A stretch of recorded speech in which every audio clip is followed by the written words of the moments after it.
Who's afraid of the HOAs? I'm going to give you the definitive answer on this video. Are HOAs good? Are they bad? Should you jump in with 2 feet or should you avoid them at all costs? I'm giving you the answer. That's not actually true. HOAs are a little bit like Jim and Dwight, or the Yankees and the Red Sox, or maybe your favorite president, this guy or this guy. When we talk about HOAs, you do normally fall into one of 3 categories. You are either pro, you're for HOAs, you are anti, you're against HOAs, or you are indifferent. You're like, hey, I don't really know that much about HOAs. Don't know if I care. Maybe I do, maybe I don't. I would love to hear from you. In complete transparency, I live in an HOA. I used to be on the board of directors for our HOA, but tell us what you think, because everyone has their own experience. This could be a simple little program, test, a game, whatever. Thumbs up in the comments if you like HOAs. Thumbs down in the comments if you don't like HOAs. My phone is dinging. I don't know what that's all about. We'll deal with it later. Let me put it on silent for us so we don't keep hearing that. Thumbs up, like, thumbs down, don't like. Tell us what you think. And hey, if you want to expand on that, expand and expound, tell us what you like about it, what you don't like about it. We're going to go over some of those things in this video right now. First, what is an HOA? Again, in complete transparency, I am not an attorney. I know a couple good ones, but I'm not one. And there are actual laws about this. And that photo right there is not an attorney either. Well, she was an attorney. Now she's a judge. My favorite judge, Judge Judy. I don't want to sue anyone, and I don't want anyone to sue me, but I would love to go on Judge Judy. I love her. No nonsense. So there are actual laws that you have to be aware of with HOAs. I'm going to put a link to the laws in the video description. But in this video, let's just have a little discussion, you and me. Let's talk about some of the things that we think are good and some of the things that we think are maybe not so good, so you can make a wise decision if you're shopping for a home and you're looking at homes that might have HOAs. An HOA is a nonprofit organization dedicated to managing a common interest development.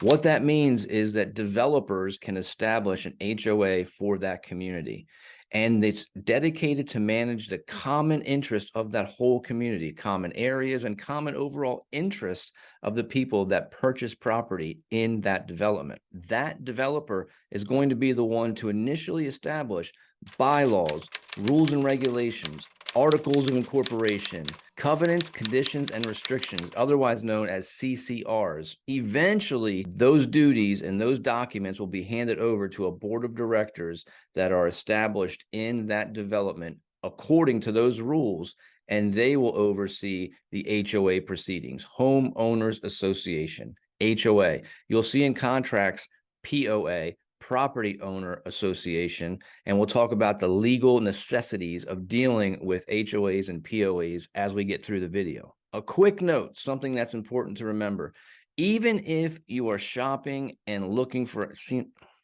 sounds weird to say shopping for a house. Even if you are looking for a house, you're looking to purchase, and you don't see an HOA involved, on the listing, it should tell you Property Owner Association or HOA, yes or no, and it'll tell you what the fee is, monthly, yearly, whatever the number is.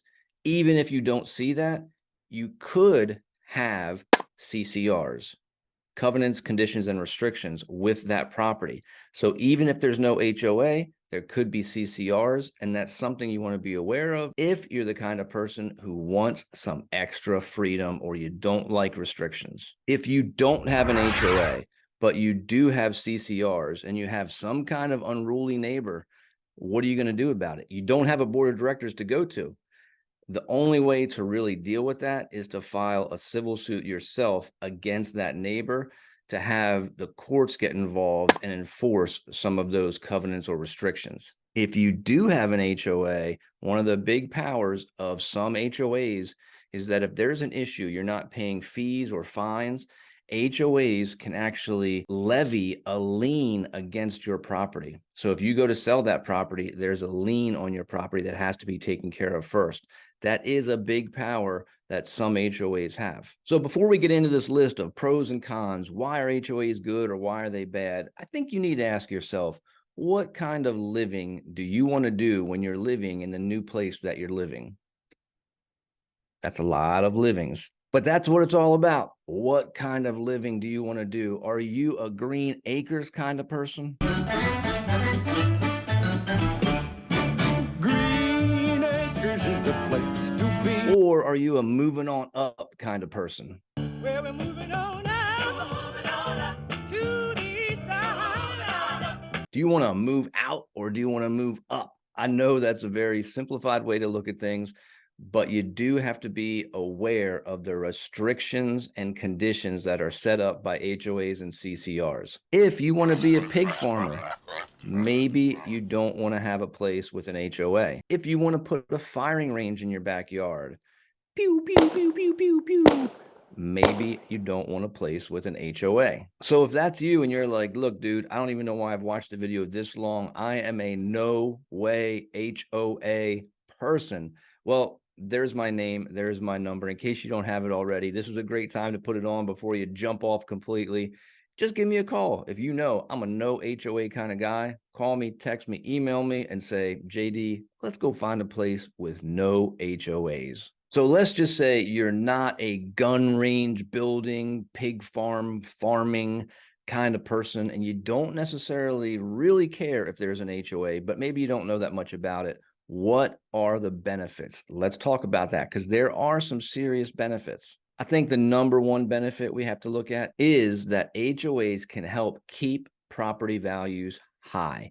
And that's a good thing for people that live in that particular development. Everyone benefits when property values stay stable or go up. Well, all the people that own the property benefit. Buyers might like property values to be a little bit down when they're writing the check or sending the money, but as soon as they own the house, they want property values to go up. So HOAs can help keep property values high. How do they do that? Well, there are rules and regulations about what kind of homes can be built. Maybe no mobile homes, no manufactured homes is actually the technical word we use now. No manufactured homes, no homes of a certain size. So for example, the home needs to be 2,500 square feet or greater. We're keeping the size of the home up. Certain exterior finishes, maybe it can't have all siding. It has to have some stone. It has to have some brick. Fence size and material. Maybe you have to have these nice iron fences. You can't have straight wood, and it can't be 10 feet high privacy fences. That might be nice for the people inside the fence, but if you drive through a neighborhood and you see 10-foot high wooden fences and you see chain link fences that aren't maintained and you see other things going on, it can detract from the overall value of the neighborhood. And here's one that I didn't think about. I'm going to tell you a little story about this. The garage mandate. Maybe your home has to have a garage, or the garage in our neighborhood can't face the street. So you don't really see a bunch of garages. You see homes, and all the garages, which are required, face away from the street. So I was looking in a neighborhood one time. My wife and I, family, were looking, and we got to this home in this neighborhood. We really liked the neighborhood. And actually, it was a custom builder. He was selling his house. It wasn't quite on the market yet. We liked a lot about the house. And when we met with him, he said, hey, there's no HOA here. I was like, that's great. I was pretty new in the business. So I'm like, that's great. I don't want an HOA. He goes, well, it can be good and it can be bad. Tell me more, builder. So what he said was that in his community, there's no HOA. Someone built a house with no garage. So all these houses had garages, and the value of a home is higher generally when you have a garage, all things considered, if they're the same. One house is not fallen down and one house is immaculate, but everything's kind of equal. If one has a garage and one does not, the value of the house with the garage is higher. And what happened is someone built a house in the community, no garage, so it drops down overall average values, sale prices, that kind of thing. So at first I was like, hey, this is great. There's no HOA. And he said, well, maybe not. If you're looking at keeping values stable or increasing, you don't want people coming in building whatever they want to build that might decrease from the value of all the houses in the neighborhood. One benefit, Probably the most important benefit of an HOA, keep values high. Second benefit, amenities. Now, some communities have a bunch of amenities, some have very few. But what you're getting with an HOA might be some amenities. Tennis courts or pickleball courts nowadays, playgrounds, common areas, street lights that are maintained in a neighborhood, clubhouses or gyms or swimming pools. These are some amenities that you might get being part of an HOA. Some utilities could be included. Just like amenities, utilities vary from community to community. So trash, sewer, water, internet. There is one particular community that is townhouses. Part of your HOA fee, high-speed internet is built in. So that can be a good benefit for you if you're buying to rent, or when you go to sell, you have that amenity locked in to your HOA fee. Exterior maintenance can be a great benefit. Again, this varies. If you have a community that has larger single homes and it's spread out and people have, a half to an acre or 2 acres, you may not have as much exterior maintenance compared to a community that is an HOA community of townhomes or condos or patio homes. In those places, you're going to have things like exterior maintenance. They may cover the roof. Actually, if there's a roof issue, they're going to cover snow removal. They may be out there mowing the grass of right around your townhome, condo, patio home, and the common areas. Again, single family homes that are more spread out, maybe a little higher priced. You're taking care of your own house, brother. You're taking care of the roof. You're mowing grass. Speaking of which, our grass is a little high right now. I got to get my son on that. He cuts it real good. But exterior maintenance can be a big deal. If you live in that place that is maybe a townhome that covers the roof, for example, or the porch, the deck that goes along the outside of townhomes or condos, your insurance may be decreased because your insurance is not worried about the roof because your HOA is worried about that. Here's a benefit I hope that you never have to use: bad neighbor interference. What do I mean by that?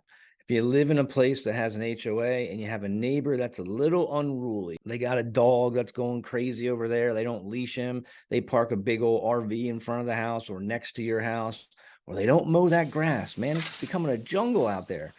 Sometimes you can have bad neighbor interference where if you go to your neighbor, man, please, people, let's just talk to each other first. But if you go to your neighbor and you can't come to some resolution, go to the board of directors. Say, hey, that JD dude, he's got 4 RVs. He's shooting his gun off in the backyard. He's going crazy over here, and I don't like it. Can you help me out? Yes, board of directors, HOAs can help out getting people to comply with these conditions, covenants, and restrictions. So you can have some bad neighbor interference where you don't have to have a fight. You don't have to go on Judge Judy. Just go to the board of directors and let them help you out. Wow, JD, you told us all about these great things. HOAs sound awesome. Is there no downside? Yes, there is a downside. Let's talk about that. I have 3 downsides, and I don't really know if I could put these in 1, 2, and 3 order. I think they're all really equally important. But let's start with the first one. Fees can be high. And I mean, like, you could have an HOA, it's $100 a month or $400 a month. You could have an HOA that's $200 for the whole year. They only cover things like mowing common areas or taking care of a playground. You could have a big variance in what you're paying. So when you're figuring out your mortgage, you're talking to me, JD. There's the old number again. You call me, you email me, you text me, you say, JD, let's go look for a house. I say, are you paying cash or do you need a loan? And you say, I need a loan. So we talk to your lender. We got a lender all lined up. You're going to have a mortgage payment. What is going on top of that mortgage payment, or what needs to be included in your finances when you're thinking about your mortgage payment? How much is my HOA fee? Can I afford that? I'll tell you what, maybe you can afford a house and this is the house you want. This is where you want to be, but your finances are right here. You're just barely making it. And then you got to throw a $200, $300, $400 HOA fee on top of that. Maybe you can't afford that house. Maybe you don't want to afford that house. So fees are an important thing to look at and can be a downside to HOAs. Oh, we've talked about this before, but you have less freedom. You can't just do whatever you want to do, even though it's your land, it's your house. The whole don't tread on me deal, which I generally love. I do like the don't tread on me concept. but you do have rules and restrictions you have to follow. So that's a downside. Pig farming, gun shooting, maybe that's going to be out. So that's something to consider: restrictions, conditions, covenants. And here's one that's really important that some people don't pay a lot of attention to. I did have one particular client who paid great attention to this to his benefit. What is the financial health of the HOA, that nonprofit organization? What I mean by that is, you live in a development, the fee is $300 a year. Maybe it's a townhouse and the HOA covers the roof, the HOA covers the deck. This happens up at Wintergreen, for example. HOA covers all this stuff. You look at the financial health of that HOA. If they're not healthy, if they don't have a good reserve, if they don't have as much money as they should have in there, when it's time to do the work and replace the roof and replace the deck, guess what happens? Two words which aren't really that nice: special assessment. That means they come to you and they say, hey, we know you pay $200, $300 a year. That's your HOA fee. Great. Or $200 a month. That's your HOA fee. But guess what? We got to replace the roof. We got to replace the deck. That's going to be $70, $80, $100,000 for the community. So now you're going to get a bill. Everyone's getting a $10,000, $20,000, maybe a $5,000 bill, a special assessment on top of your HOA. So how do we know that these HOAs are financially healthy? We look at the documents. And this is where it's very important that you and your realtor talk to each other and understand what's the time frame for us to look at the documents. You have to look at the contract. In the contract, it is going to give you a number of days to review all the HOA, POA, if it's a condo owners association documents.